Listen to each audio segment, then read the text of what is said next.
Hi friends, आज हम बात करने जा रहे हैं 10वें और 12वीं कक्षा के स्टूडेंटों के लिए। हमें बात बहुत करनी है, बात बहुत हो भी चुकी है, लेकिन आज कुछ अलग तरीके से मैं आगे बढ़ना चाहता हूँ। हमारी एग्जाम्स अब अगले मार्च में आएगी। अगले मार्च में हम बोर्ड की एग्जाम देंगे और उसके बाद में आगे की एग्जाम्स क्लियर करके हम अपने अपने कोर्स में चले जाएंगे। लेकिन आज मुझे ये एक सीख देनी है कि हमेशा बोर्ड की एग्जाम के लिए ही तैयारी करें। मेरे कहने का मतलब शायद आप समझे नहीं।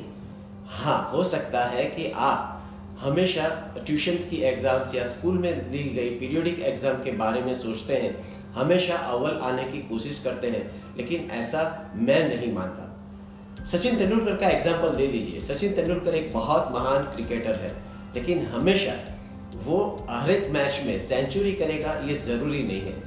यानी इसी तरह से आपको भी अपने आप को तैयार करना है कि हमारी हर एक एग्जाम जो कि ट्यूशन में ली जाए, जो कि स्कूल में ली जाए, उसमें हमेशा हमको अव्वल ही मार्क मिलेंगे ऐसा जरूरी नहीं है।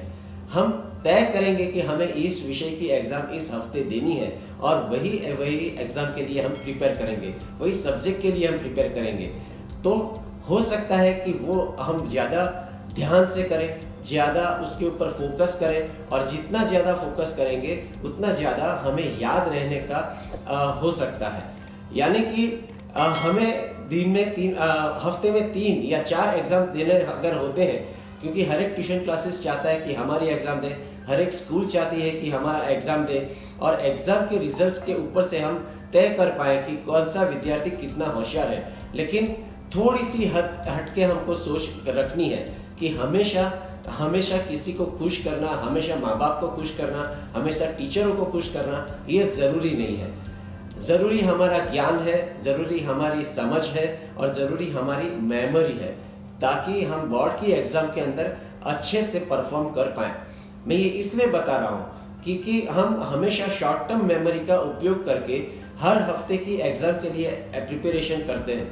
हम हो सकता है कि हम उसको मगअप कर लेते हैं, हम उस एग्जाम के लिए जो कि 10 या 20 मार्क की होती है दे देते हैं, और उसमें से हमको ज़्यादा से ज़्यादा मार्क मिलते हैं, लेकिन ये मार्क की काउंटिंग हमारी बोर्ड की एग्जाम में नहीं होती। इसीलिए मैं ये चाहता हूँ कि हर हफ्ते एक सब्जेक्ट की एक एग्जाम पे फोकस करके उस टॉपिक को क्लियर करना, उस टॉपिक को अच्छे से समझना, उसके फंडामेंटल समझना ये ज़रूरी है। अगर ये हम कर पाते हैं तो ये चीज़ें हमारी लॉन्ग टर्म मेमोरी में चली जाती है। यानी कि आज जो हमने सीखा है, आज जो हमने समझा है, आज जो हमने अपने ब्रेन में डाला है, वो अगले मार्च तक रहेगा, और मार्च में जब भी एग्जाम आएगी हमको इतना टेंशन नहीं होगा कि मुझे ये नहीं आता है, मुझे ये करना पड़ रहा है, अब मैं कैसे करूं। ये सारे के सारे सवाल बिल्कुल नाबूद हो जाते हैं। यानी एग्जाम देना है, लेकिन हमें तय करना है कौन सी एग्जाम में कैसे मार्क्स लाने हैं और कितने मार्क्स लाने हैं, उस प्रकार से टारगेट बना के हमको करना है।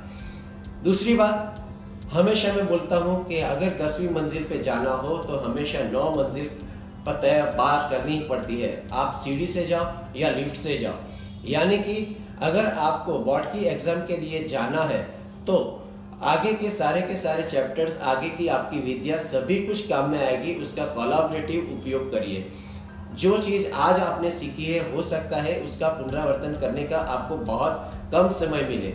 यानी कि मेरा कहने का मतलब है कि जब भी आप कुछ भी पढ़ो, उसको अपने आसपास की चीज़ों से मिला लो।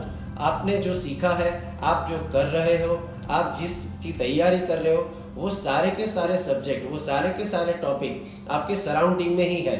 हमारा ब्रेन इसी तरह से बना हुआ है कि हम सापेक्ष में हर चीज़ें याद रखते हैं।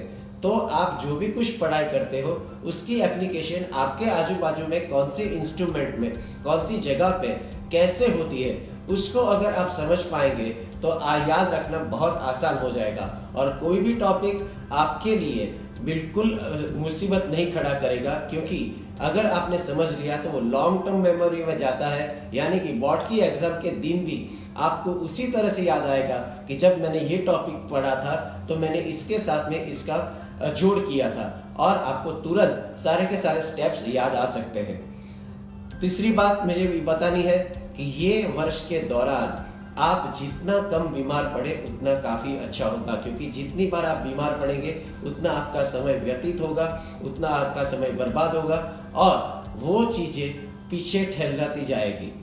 हमेशा हम ऐसा भी करते हैं कि कई चीज़ को, टॉपिक को हमको नहीं आता है या हमको मुश्किल लगता है तो हम उसको सोचते हैं कि बाद में कर लेंगे। ये बाद में कभी नहीं आता, यानी कि अभी करना है, इसी वक्त करना है।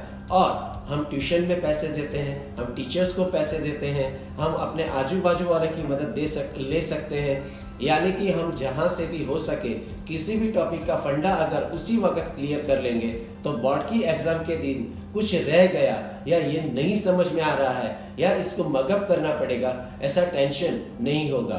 टेंशन हमेशा क्यूमुलेटिव होता है, धीरे धीरे बढ़ता जाता है। उसमें समाज का भी दबाव आता है, आपके घर का भी दबाव आता है, माता पिता की इच्छाओं का भी दबाव आता है और अपने आप की कंपटीशन अपने आप तो होती ही है, वो भी एक दबाव है। इन सारे के सारे दबावों को कैसे ठेलना है, कैसे उससे पार पड़ना है, कैसे उससे लड़ाई करनी है या कैसे इसको जीतना है, एक साइकियाट्रिस्ट आपको बहुत अच्छी तरह से समझा पाएगा। क्योंकि हर एक बच्चे की मुसीबतें, हर एक बच्चे की चाहत, हर एक बच्चे की सराउंडिंग्स अलग अलग होती है। उस प्रकार से साइकियाट्रिस्ट से आप खुल के बात करेंगे तो आपके मन की द्विधा भी चली जाएगी। आप बोर्ड में हैं तो ऐसा नहीं है कि आपके आजू बाजू की दुनिया मिट गई, वो चलती ही रहेगी, अपनी रफ्तार से ही चलेगी, अपनी दिशा में ही चलेगी। लेकिन आपको जो कंसंट्रेट करना है उसके लिए आप अगर साइकियाट्रिस्ट की मदद लेते हैं, जहाँ तक हो सके वो दवाई नहीं देगा, लेकिन अगर वो दवाई भी देगा तो आपके एंग्जाइटी के लिए देगा या तो फिर आपका फोकस बना रहे उसके लिए देगा। तो आप एक अच्छे साइकियाट्रिस्ट को अपना मित्र भी बना सकते हैं एग्जाम की प्रिपरेशन के लिए।